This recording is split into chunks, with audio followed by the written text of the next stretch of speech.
Bolehkah sesebuah parti memperjuangkan demokrasi dan prinsip keadilan dan kesamarataan tanpa pemimpin parti itu sendiri tidak dipilih oleh perwakilannya? Ramai akan menjawab, tidak. Namun hakikat ialah sebaliknya di dalam Parti Keadilan Rakyat atau PKR, pemimpin utamanya adalah Datuk Seri Anwar Ibrahim. Beliau memegang kuasa utama di dalam PKR, tetapi anehnya Anwar memastikan beliau tidak perlu bertanding dalam pemilihan parti dalam apa keadaan sekalipun. Bekas pemimpin PKR Zaid Ibrahim terpaksa keluar daripada PKR setelah berani mencadangkan Anwar melepaskan jawatan itu. Cuma dalam pemilihan PKR itu saya melihat banyak perkara yang tak betul. Jadi itulah punca saya berhenti. I would like to suggest, if Keadilan wants to move forward, Anwar and Azmin must go. Yes. Because they are the source of the problem. Anwar Ibrahim has created enough trouble for the country. Ketika orang lain terpaksa bertanding dalam pemilihan PKR pada tahun 2010, Anwar dikecualikan daripada proses demokrasi. Beliau kekal sebagai Ketua Umum PKR tanpa menguji sokongan untuk dirinya di kalangan akar umbi parti. Pada tahun 2010, pemilihan PKR menyaksikan pelbagai penyelewengan dan pergaduhan yang menyebabkan proses pemilihan itu sendiri tercemar. Pergaduhan, pembuangan undi secara huru-hara dan sistem pengiraan undi mencurigakan menempelak slogan-slogan demokrasi yang dicanang oleh Anwar.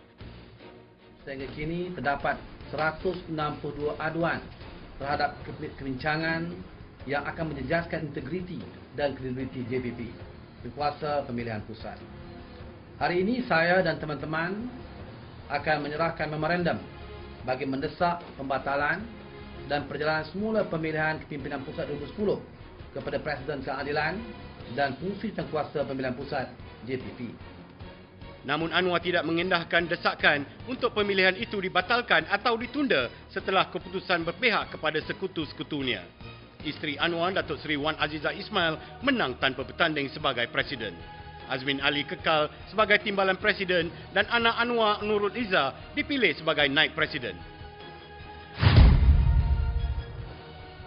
Kini Anwar didukung oleh DAP untuk menjadi Perdana Menteri sekiranya Pakatan Rakyat menawan Putrajaya. Justru Anwar sudah tentu memberi sokongan penuh kepada DAP, khususnya Lim Guan Eng. Saya orang Pulau Pinang. Saya di Parlimen 5 tahun. Tapi saya sebagai orang Melayu, terang-terang saya mengatakan, saya bangga mendapat seorang Ketua Menteri Lim Guan Eng. Namun DAP sendiri bukan sebuah parti yang memberi tempat kepada kaum Melayu maupun mengamalkan demokrasi sebagai yang dicanang oleh Guan Eng. Pada pemilihan parti yang lalu, semua 8 calon Melayu termasuk seorang penyandang kalah sekaligus menguatkan hujah bahawa DAP adalah parti berkauman. Not even one Malay candidate. Kecewa tak? Kecewa tak? Bukan kecewa. The message that I'm sending to the party, the message that I'm sending to the party have not reached certain level or certain acceptance of the members. When we are talking about a multiracial party, but the message cannot reach them. Dalam cubaan terdesak untuk menyelamatkan imej DAP, Guan Eng mengubah keputusan pemilihan parti 3 minggu kemudian. Guan Eng mendakwa kesilapan teknikal dalam mengira kertas undi menyebabkan setiausaha politiknya Zairid H. Johari gagal dipilih ke jawatan kuasa pusat eksekutif atau CEC, iaitu badan tertinggi parti itu. Muslihat mengubah keputusan pemilihan DAP supaya berpihak kepada sekutu Guan Eng, mendedahkan DAP sebagai parti yang sanggup melakukan apa saja demi memenuhi agenda sempitnya. Ya, ini kali pertama dalam sejarah DAP.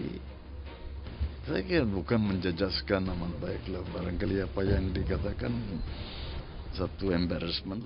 The grassroots members very strongly feel the election results must be nullified and a fresh election be held. This will restore the integrity and the public confidence in DAP, which is the backbone of Pakatan.